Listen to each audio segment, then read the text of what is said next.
Hello, in this tutorial we are going to walk through the new Reach Art website builder from Foundmyself.com. If you're unfamiliar with Reach, it is a standalone .com portfolio website solution from Foundmyself that uses the art from your Foundmyself gallery. But it is completely customizable, totally white label. You can brand it however you would like. So for example, this user Simone Calloway has just signed up for a pro account, and all pro and pro plus accounts come with Reach and your own .com domain. And if we go to her public Foundmyself gallery, we'll see that she's indeed a pro member, and this is her artwork that she's uploaded to the site. And her Reach website shows that artwork automatically, so she doesn't have to do anything. Whenever she uploads art to Foundmyself or deletes art, edits it, it updates automatically on her portfolio website. So that is super duper handy, because once she's built the website how she wants it, she can just like set it and forget it and just work on Foundmyself to handle her gallery. So let's edit her website though. So right off the bat, we're starting out with a basic portfolio template. She can change the template by going to settings, and you'll see here we have 12 at the moment with more coming soon. To change to a different template, you just click it. So let's say we wanted to switch to chroma. So we click it. It's going to ask, we want to apply the style only, which changes colors, fonts, but it won't change any kind of customizations you made to the sections of the website or the pages. Or you can apply the full template. This will overwrite everything. So only do this at the beginning, and I'd recommend basically choosing a template at the beginning before you customize your website, just so that you can really lock in the style that you'd like. So I'm happy with this portfolio theme. It's nice and simple, easy to work with. So let's cancel. And we'll scroll down here to see what else we can do. We can change the branding and SEO settings. SEO stands for search engine optimization. In a nutshell, just give your website a good title and a description. Use your name if that's how people might find you online. And you can set a title and description for every page of your website. And your website can have as many pages as you'd like. By default, it has home, which we're on, about, which takes your bio from Foundmyself. You can still edit it though.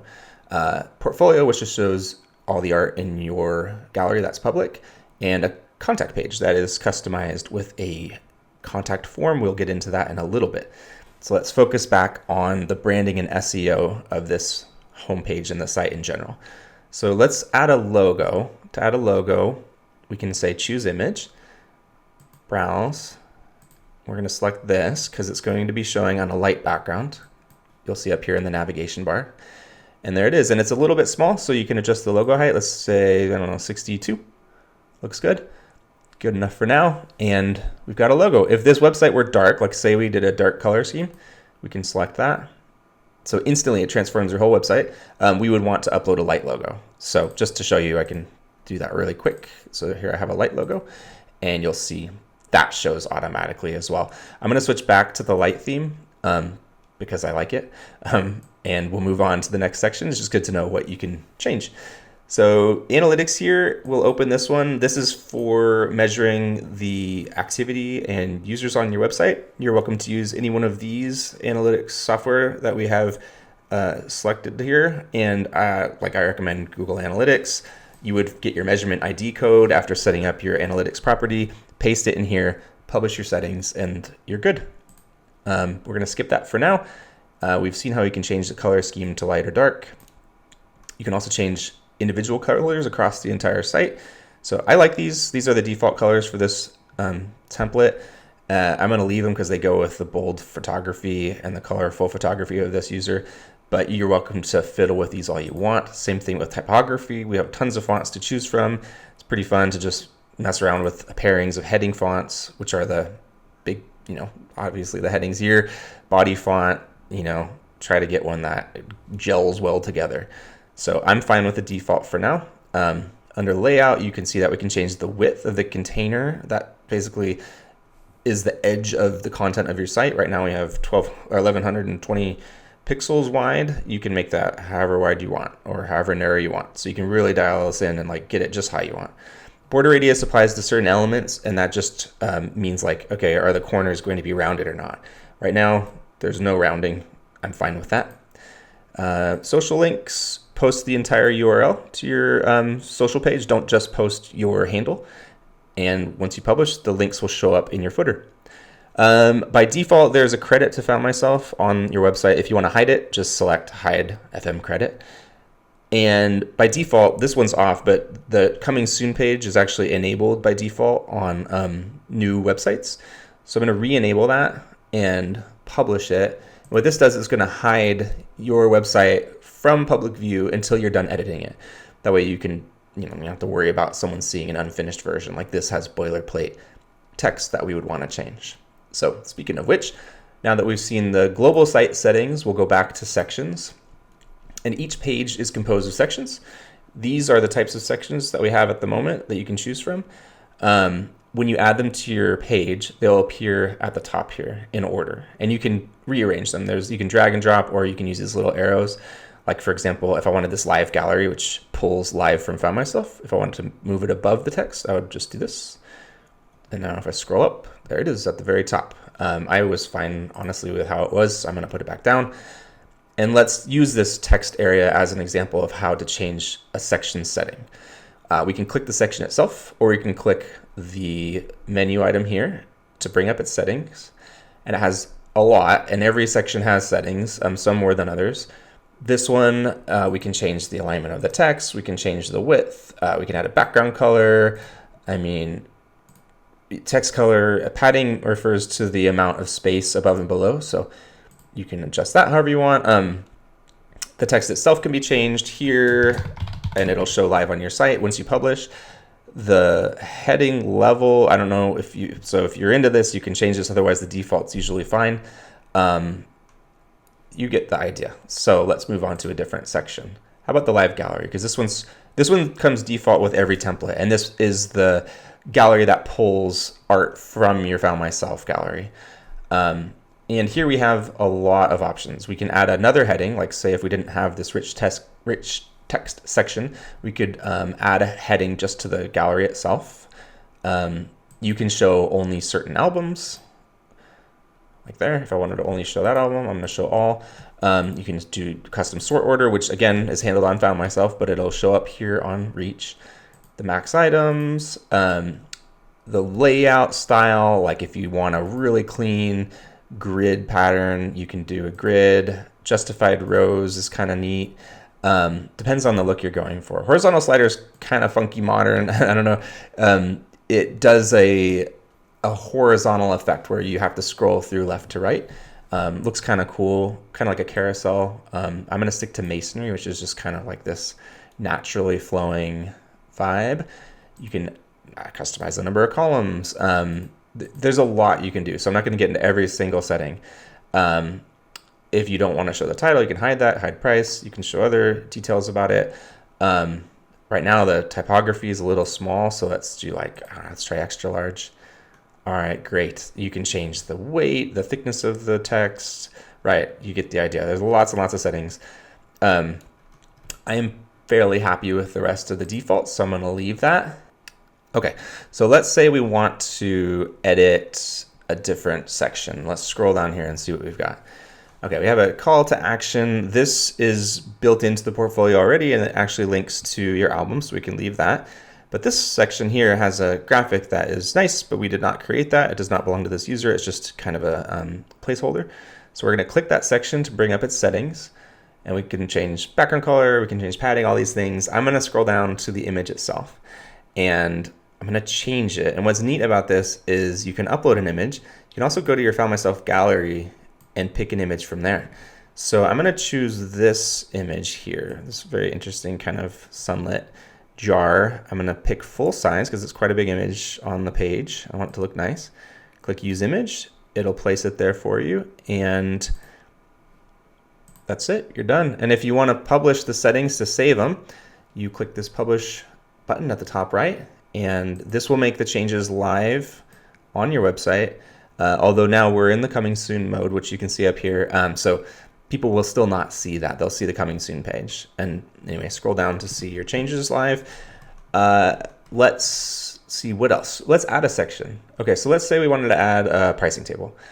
So you would click that section button here, and you'll see that it adds the section to your list up here.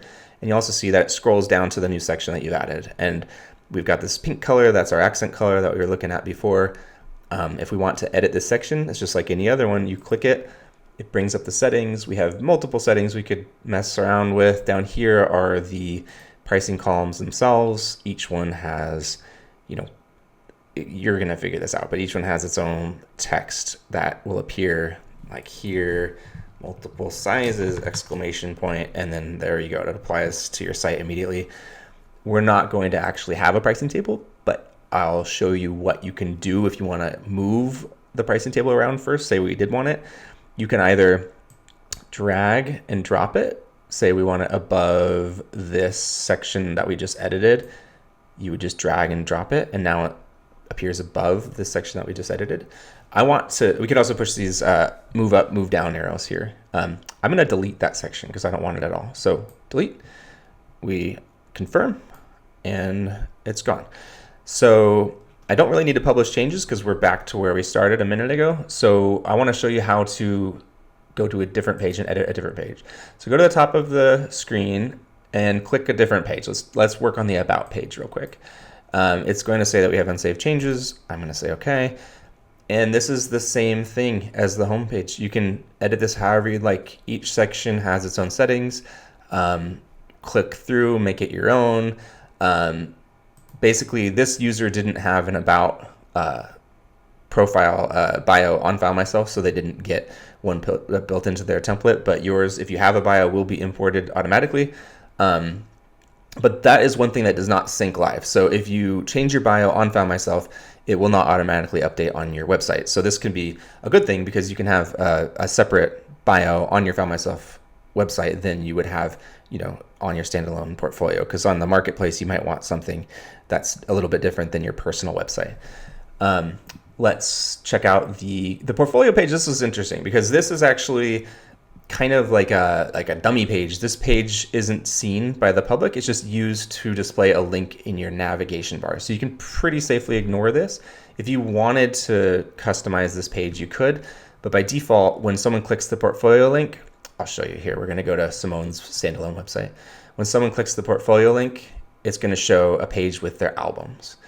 Okay, let's go to the contact page. Okay, so by default, again, there's some placeholder images, there's placeholder emails. You're going to want to replace this with all your information. If you don't want your email public on the site, no problem. We have a contact form that hides your email, and this also has spam protection built in. So that way you don't have to worry about bots scraping your info. So let's go back to home, and you can see now if I refresh Simone's website, she's got her logo. If we scroll down, we should see that section that we added. There it is. And now really quick, I just want to show you that let's see, I'm trying to remember which one. This one. This picture here is available as a print on demand product on Foundmyself. If I click it, it's available as a print on demand product right on your own website. So users can select different sizes, different products. They can add frames, and it's very visual, super, super easy to use. And they can purchase and check out directly from your own website. So we're going to add this to the cart. Let's say we want to, let's do this big old one, add to cart. It's in our cart, and the users can browse your site and add as much as they want to their cart. And when they're ready to check out, it's all done right through your own website. So it's pretty cool. They don't have to leave your site once. So it's completely self-contained. For print on demand, the print sales, just like on Foundmyself, are handled by Foundmyself. So we handle payouts, we handle printing and shipping, and you don't have to do a thing. You can check on your print sales in your dashboard on Foundmyself under stats. If you're selling originals, you handle, just like on Foundmyself, you handle the sale yourself between you and the buyer. This one doesn't have a price, so it's not listed for sale. If it were listed for sale, it would have a contact button that said like request information. It would take users to the contact page that we saw earlier with a pre-filled message that has a link back to this image, so that in this page, so that when they send you an email, you have the title of the piece and the link to the piece, so you know exactly what they're referring to. And that's basically it. I hope you enjoy using this builder. It's pretty powerful. We're going to add more sections soon. We're going to add more templates soon. If you have any questions, feel free to reach out on help.foundmyself.com. And thank you for listening. Enjoy your day.